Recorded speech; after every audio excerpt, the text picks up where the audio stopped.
नमस्कार दोस्तों, आज का इंटरव्यू मानक गुप्ता और पवन खेड़ा के बीच होने वाला है। दोस्तों, कांग्रेस लंबे समय से वोट चोरी का ढोल पिट रही थी, लेकिन दोस्तों वोट चोरी खुद कांग्रेस के घर में पकड़ी गई। कांग्रेस पार्टी के मीडिया हेड पवन खेड़ा और उसकी पत्नी के दो वोटर कार्ड मिले हैं, जिसको लेकर इलेक्शन कमीशन ने नोटिस भेज दिया है, जिसको लेकर कांग्रेस पार्टी में शौक का मातम छा गया है। चलिए देखते हैं इंटरव्यू में आगे क्या होता है, और साथ में अच्छा लगे तो लाइक या कमेंट ज़रूर करना। चैनल पर पहली बार आए हैं तो सब्सक्राइब करना ना भूलें। धन्यवाद। ये टीवी वाले भाई पिक्चर चालू करो बे। पवन जी, डोनाल्ड ट्रंप ने थोड़ी देर पहले एक पोस्ट किया है, उस पर पहले मैं सोच रहा हूं आपका एक रिएक्शन ले लूं, फिर बिहार चुनाव पर चलेंगे। वो कह रहे हैं कि हमें लग रहा है हमने इंडिया को और रशिया को खो दिया है, चाइना की तरफ चले गए हैं। वो इससे ऐसा लगता है कि इंडिया का जो रिस्पांस था डोनाल्ड के टैरिफ बॉम्ब के बाद, वो चुभ गया है डोनाल्ड ट्रंप को। बात डोनाल्ड ट्रंप को क्या चुभता है नहीं चुभता, हमें चिंता उसकी नहीं करनी चाहिए। हमारी अर्थव्यवस्था को क्या मुनासिब है, हमें क्या सूट करता है, हमें वो देखना चाहिए। हम 11 साल कंफ्यूज रहे कि चीन की तरफ जाएं या अमेरिका की तरफ जाएं, ना इधर के रहे ना उधर के रहे। ये तो हमारी स्थिति हो गई। तो अब वो क्या कहते हैं मायने नहीं रखता। जो हमारे देश पे, हमारी अर्थव्यवस्था पे और हमारे स्वाभिमान पे जो उसका प्रभाव पड़ा है, हमारी एक कंफ्यूज विदेश नीति का, वो आपके सामने है। अच्छा, हमको सिखा रिया है। पहले मुझे ये बताइए पवन जी, 89 लाख कंप्लेंट्स, आपने प्रेस कॉन्फ्रेंस भी की थी कि आपने 89 लाख एसआईआर में बिहार में कंप्लेंट्स दी, उस पर कोई एक्शन नहीं हुआ। जरा बताइए कौन से 89 लाख नाम थे? क्या आपने ये एडिशन के लिए दिए थे, डिलीशन के लिए दिए थे, कौन से फॉर्मेट में दिए थे, और आपको उस पर शिकायत क्या है? मानक जी, ये एक बहुत ही अनोखी सी बात है।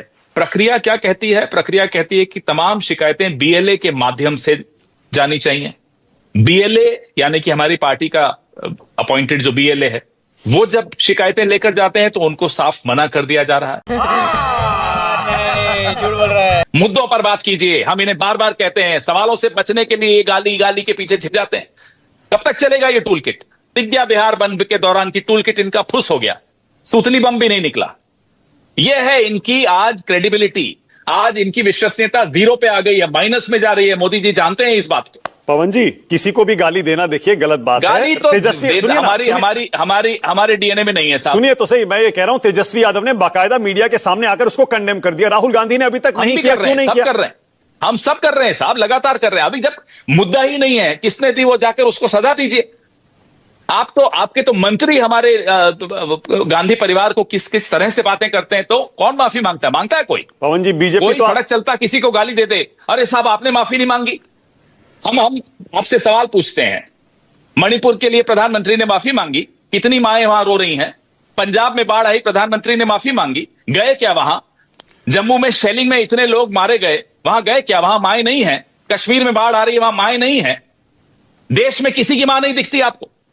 हम आपकी मां का सम्मान करते हैं, स्वर्गीय है वो, लेकिन कोई मुद्दा ही नहीं है साहब। किसने दी उसको जाओ सजा दो, कौन रोक रहा है? पवन जी, कोई डिफेंड कर रहा है? पवन जी, आपके नेताओं के 10, 12, 15 वीडियो बीजेपी वायरल कर रही है, कह रही है इनके नेता बार बार प्रधानमंत्री को गाली देते हैं, जिसमें आपका भी नाम है। पवन जी,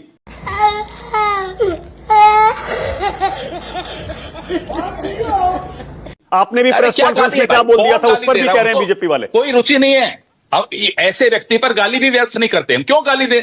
प्रधानमंत्री है साहब, उनकी गलतियां गिनाते हैं हम, उनसे सवाल पूछते हैं। आप उनको सवाल भी गाली लगे तो भैया भगवान बचाए ऐसे प्रधानमंत्री से इस देश को। ये सवाल अलग है पवन जी, लेकिन मानक गुप्ता जी, पहले तो उनको चुनौती दीजिए, प्रेस कॉन्फ्रेंस करें। वो आप सवाल पूछेंगे, आप पर केस हो जाएगा, मैं आपको लिख कर दे देता हूं। उनको सवाल और उनको विरोध, ये गाली लगता है। पवन जी, अब देखिए आपके केरल कांग्रेस के ट्विटर पर क्या लिख दिया गया, बिहार और बीड़ी की तुलना कर दी गई। बताइए। कोई तुलना नहीं की, माफ कीजिएगा। सम्राट चौधरी को धन्यवाद तो देती हैं निर्मला सीतारमण कि इन्होंने बीड़ी का टैक्स नहीं बढ़ने दिया, कम करवाया। पूछे सम्राट चौधरी से, क्या चाहते हैं बिहार में ये व्यसन बढ़ जाए, वहां फेफड़ों का कैंसर बढ़ जाए? ये चाहते हैं बिहार के लिए, ये उनके दिल में सोच है बिहार के लिए। खुद वो टैक्स कम कराएं सम्राट चौधरी, तो आपत्ति नहीं है आपको। हम पॉइंट आउट करें तो आपत्ति है आपको। तो फिर डिलीट क्यों कर दिया? डिलीट क्यों कर दिया? इसलिए क्या कि कहीं भी किसी को भी भावनाएं, अगर शब्द अलग होने चाहिए, भावनाएं अगर ठेस पहुंच रहा है। क्या बोला तूने? ये आप उल्टी गिनती का एक कैंपेन चला रहे हैं कि उल्टी गिनती शुरू हो गई नरेंद्र मोदी की। कैसे भाई पवन जी? मानक जी, आप की जो पहुंच है ना, हमसे कहीं ज्यादा है संघ के लोगों से, कैबिनेट में इनके जो साथी हैं उनसे। कभी बात कर लिया कीजिए, और बात करें तो ईमानदारी से हमको फोन पे बता दिया कीजिए क्या सुन रहे हैं आप। चंद्रबाबू नायडू जी के यहाँ भी आपकी बात होती है, मुझे मालूम है। आपकी नीतीश जी के यहाँ भी बात होती है, मुझे मालूम है। मुझसे ज्यादा आप जानते हो, फिर भी आप मेरे मुंह से कहलवाना चाहते हो क्या क्या हो रहा है। पर्दे के पीछे जो हो रहा है वो सबको मालूम है, जिनको मालूम है उन्हें मालूम है, तो उल्टी और उनमें से आप भी शामिल हैं। तो उल्टी गिनती जीरो कब तक आ जाएगी? कुछ महीने, उससे ज्यादा नहीं बचा अब इनका समय। कुछ महीने। कभी बहम पाल रहे हो बेटा? पवन जी, बीजेपी वाले कह रहे हैं पवन खेड़ा को तो एसआईआर पर बोलने का हक ही नहीं है, उनके खुद के दो एपिक कार्ड बने हुए हैं, उनकी तो पत्नी मेरा के तो दो ज्यादा एपिक कार्ड बने हुए हक, हैं। मेरा तो डबल हक बन गया, क्योंकि यही तो हम आरोप लगा रहे हैं साहब। मैं अप्लाई करके मेरा एड्रेस शिफ्ट करने का मैंने एप्लीकेशन डाल दी, तभी तो आपने मेरा नया वोट यहां बनाया निजामुद्दीन में, जनपुरा में। तो पुराना क्यों नहीं काटा? वो काटने तो मैं नहीं आऊंगा ना, वो तो विभाग को ही काटना पड़ेगा। तो मेरा हक तो अब डबल हो गया, और इसलिए मैं तो अब और खुलकर लड़ूंगा, अच्छी तरह लड़ूंगा, क्योंकि मेरा ही केस आप सबके सामने है। पवन जी, आपने 1 तारीख को दिया है, वो कह रहे हैं 1 अगस्त को आपने नाम वहां से पुराना नाम काटने के लिए आपने एप्लीकेशन दी है, जबकि आपको पहले दे देनी चाहिए थी, ये कहना है। नहीं, 1 अगस्त को तो मैंने कोई नाम काटने को दिया ही नहीं। ये कहाँ से एक और फ्रॉड कर रहे हैं गुप्ता जी? अच्छा, आपके मैंने लिए कहीं पढ़ा सॉरी, था, माफ तो कब दिया था आपने मानक ये? गुप्ता जी, आपके लिए नहीं कह रहा, वो एक और गुप्ता जी हैं, ज्ञानेश गुप्ता जी, जिनको अपना गुप्ता होने पे बड़ा शर्म आती है, तो वो गुप्ता शब्द गायब कर चुके हैं। तो ज्ञानेश गुप्ता जी ने ये षड्यंत्र रचा होगा। मैंने तो पिछले 9 साल से अप्लाई नहीं किया काटने के लिए, 16 में अप्लाई किया था, आपने नहीं काटा। अब आप अपनी गलती स्वीकार कीजिए, क्योंकि मैं तो अब इसको अंत तक ले जाऊंगा। मैं चुनौती दे रहा हूं आज ज्ञानेश गुप्ता को, इसको मैं छोड़ूंगा भी नहीं इस बात को। यहां आपने षड्यंत्र रच के मेरा नाम नहीं काटा, मेरे नाम से कहीं दुरुपयोग करके आप बीजेपी को वोट तो नहीं दिलवा रहे? यानी आपने 16 में नाम काटने के लिए एप्लीकेशन दे दिया था, फॉर्म भर दिया था। मानक जी, आप मुझे बताइए, बड़ी बड़ी ढींगे हाँकते हैं ज्ञानेश गुप्ता जी, और इससे पहले राजीव कुमार जी, कि हमारे पास सॉफ्टवेयर है, डुप्लीकेशन हो ही नहीं सकता। तो जब मेरा, ये राजधानी है दिल्ली की, मेरा नाम कटे बगैर आपने यहां कैसे बना दिया फिर पड़ोस वाली कॉन्स्टिट्यूएंसी में, कि डुप्लीकेशन नहीं पकड़ता है आपका सॉफ्टवेयर? तो अभी तो मैं इनको अच्छी तरह घेरूंगा, आप निश्चिंत रहिए। पवन जी, उन्होंने आपको नोटिस दिया है और वो कह रहे हैं कि 2 एपिक कार्ड रखना अपराध है, 10 आपको जेल हो नोटिस आने सकती है। दीजिए, मैं ऐसा घेरूंगा मानक गुप्ता जी, इनको कई लोग याद रखेंगे। जिस राह पे तुम चल रहे हो बेटा, एक दिन बुरी तरह फंसोगे। क्योंकि जो इन्होंने अपनी ही चोरी खुद पकड़वा दी, मुझे तो, मेरा तो काम आसान कर दिया इन्होंने। कहां है आपका सॉफ्टवेयर जो डुप्लीकेट वोट्स पकड़ता था? क्यों नहीं कटा मेरा नाम? और नहीं कटा तो मेरा नया वोटर कार्ड आपने बनाया क्यों?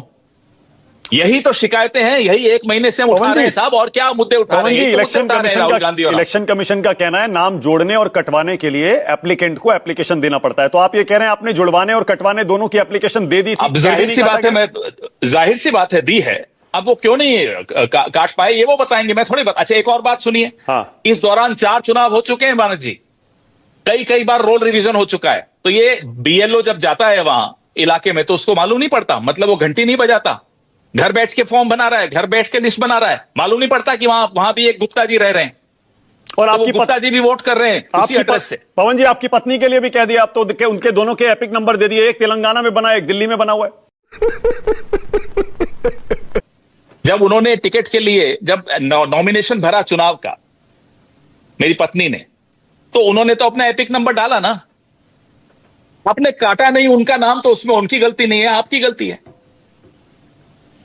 अच्छा, आप देखते जाइए मानक जी। हाँ। ये ज्ञानेश गुप्ता जी माफी मांगेंगे, देखना आप।